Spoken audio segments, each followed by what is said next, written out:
All right, we've made it to the end of the course. Congratulations, y'all are almost done. That also means that finals are coming. So, while you don't have a final for this class, I'm going to go over some kind of just finals information, as like when your final is, as well as some like tips for prepping for them, that you can use in your other classes as well. So, number one, know when your final is. The final exam schedule is different from your regular semester schedule. I'm going to say that again. Your final exam schedule is different from the regular semester. So your finals for like your in-person classes are potentially on a different time and day than you normally meet for your class. So how do you find that out? Number one is to check your syllabus and with your professor so you know when it is. If you pull up your syllabus for the class and you go to, there should be a section about like a semester schedule, and you go to the end of that, you'll see with your final, it should say, if there is a final. If there is a final, it should say, here's the day, here's the time. If you can't find that or you're not sure, it's confusing, go ahead and email your professor and ask them like, hey, I just want to make sure when the final schedule is. Another way to do it is through the Lone Star website. Is they post the exam schedule for every semester. So this website here, we'll bring it up. You're going to scroll down, fall is first, so scroll down till it says spring 2025, and it's going to give you first some information about final exams for some of these classes, and then it's going to give you a schedule. So it's going to look like this. So this is going to give you the day and time of when your final will be. So how you read this is, for example, if you have a Monday, Wednesday, Friday class, or for example, I know at Kingwood campus we only have Monday, Wednesday classes. So basically, if your class is on a Monday, Wednesday, or Friday, or some combination of that, and you're going to look for your class start time.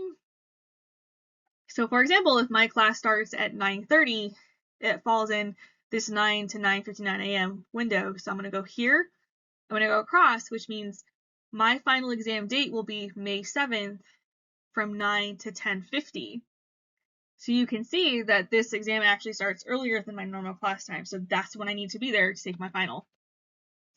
If, for example, your class starts at 1:20, you're going to come here where this, because it falls within this time frame. That's also May 7th, but it starts at 1 to 2:50. If your class starts at 12:30, you're going to go here from noon to 12:59, and you realize that it's May 5th from noon to 1:50. You're also going to have a section here for your Tuesday, Thursday classes. It's going to be the same way, read the same way. If you have a class that starts, say, at 8:30, you're going to come to this time frame, and you're going to see that your exam is May 6th from 8 a.m. to 9:50. So please check, please double check it. And if you're finding a date that doesn't maybe match your syllabus or you're still confused, again, please reach out to your professor. If you have an online class or a class that doesn't fit this pattern, again, reach out to your professor to clarify, look at that syllabus, to clarify when the date and time is, because a lot of them are on different days and times than you normally would have met for your class. So, number one. So when you found out, okay, you know when your exam is, that means you know how much time you have to study for that final. So, tip, make a plan. Sorry, my dog's like having a moment. This includes two different things. Number one, finish up any remaining assignments. If you have left, right? If there's still some things that are due, go ahead, finish those up, make sure they're turned in. Some professors allow late work. Go ahead and turn that in if they do. For your EDUC 1300 classes, your professors allow late work to be turned in. So if you haven't turned in anything, go ahead and turn it in, make up that assignment. So because some points are better than no points, and any little points help to make sure you get that grade you want. The other thing is making a plan, and I'm sure if you all have been watching my videos, you're tired of hearing it, but making a study plan, right? We're all not Iron Man, right? We can't become an expert in anything because we're not Tony Stark, as cool as that may be. So the key is here to study. So set aside time to study a little every day. Like I said, as I said before, even if it's like 30 minutes, something is better than nothing to kind of go over your notes. That being said, spend time, like if you have a lot of material and you're like, well, I don't know like what material I'm supposed to study. Number one, do not study the material that you are 100% confident on. That means you already know it, you're comfortable with it, like there's no sense learning that because you've clearly already mastered that. Now, if you're limited for time, don't necessarily study the material where you're like completely lost on, because you're gonna have to essentially learn that from scratch. Your best bet is to spend time studying the material you kind of know. Basically, spend the time Sophia, stop! Sorry, my dog is not like one of my neighbor's dogs. So she apparently had to let that be known. Sorry for the barking. So back where we were, is studying the material you kind of know. Basically, you're trying to fill in the gaps. You know some of it, and like I said, you're just trying to fill in those spaces and those holes. So that'll be like if you have not a lot of time to study, that's a better use of your time, is to study those little gaps so you know a lot of the information rather than spending time relearning something completely new. So here's an example of a plan. So for example, like let's say for the class, we had, these quizzes as homework and we have to study for a final. So for our plan, I put in like the due dates when our stuff is due so we know like when they are. We're going to focus specifically on transcription, DNA replication, and Punnett squares. Let's say because we know translation really well, we know all the other stuff really well. So we're just going to focus on these. So then, we go through and every day we have different time set aside for studying. And you'll notice that like, for Sunday it's 2 hours, but for this day it's only 30 minutes and that's okay. And it's okay to give yourself a little bit of a break as well. Like you can see here, I didn't put anything on this Saturday and Sunday, and that's okay. Give yourself a little bit of a break if you need that. But you can see like we've got a plan. We know what we're studying. We know when we're studying, how much time to spend on it. We know when our assignments are due to kind of finish out the rest of this in this example for the semester. Then let's say we get stuck.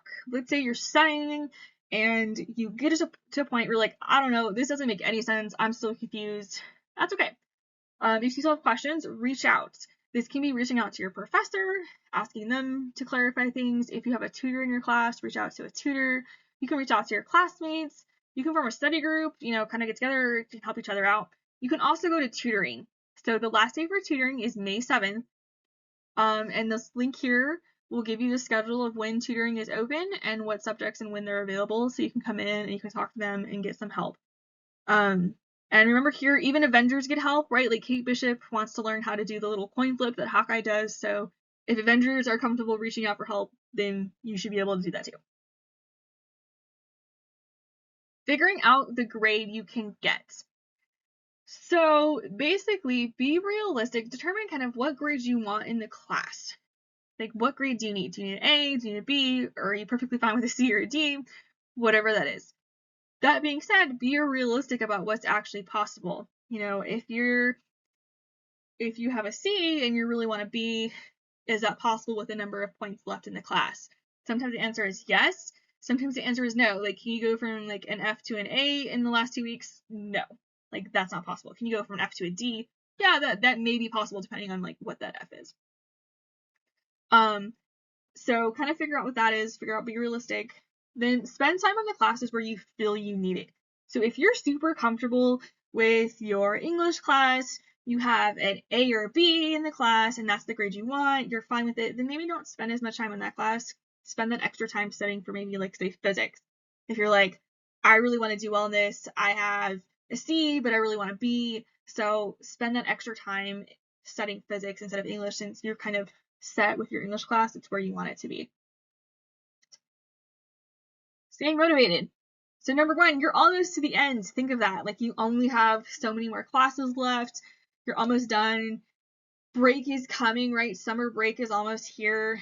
And then you can forget about class for a little bit. You'll have a little bit of a break. Sometimes helping to pick a reward to help you motivate, like something to look forward to besides break and the end of classes. Whether it's just finishing out the semester or maybe just studying for something, can help you. So, for example, I am not a big physics person, so when I was taking physics, the way I motivated myself to study for my final was I really wanted to watch the Avengers movie. So I said, you know what, you can watch that, but you have to study for physics first and take the final. So that's what I did, is I actually had the DVD out where I could see it every day on my desk as like a reminder of like, it's here, this is your reward, your prize, but you gotta study. So I did study physics, ended up got the grade I wanted in the class, and thoroughly enjoyed rewatching the Avengers movie. So something like that can kind of help you as well if you're kind of struggling to stay on topic. I am not like kind of like bribing yourself, that's what I was like. Bribing yourself to do something is totally fine. Once you're done, relax, sleep, right? I know a lot of students just kind of crash when they're done. They're like, I'm just sleeping. Reward yourself for finishing the semester. That's a goal in and of itself, is surviving the semester. Go have fun with your friends, have fun with your hobbies, and enjoy your break, because you have definitely earned it. So I hope you guys had enjoyed the class. I hope you did well. I hope you're doing well in all of your other classes. And like I said, congratulations on finishing the semester.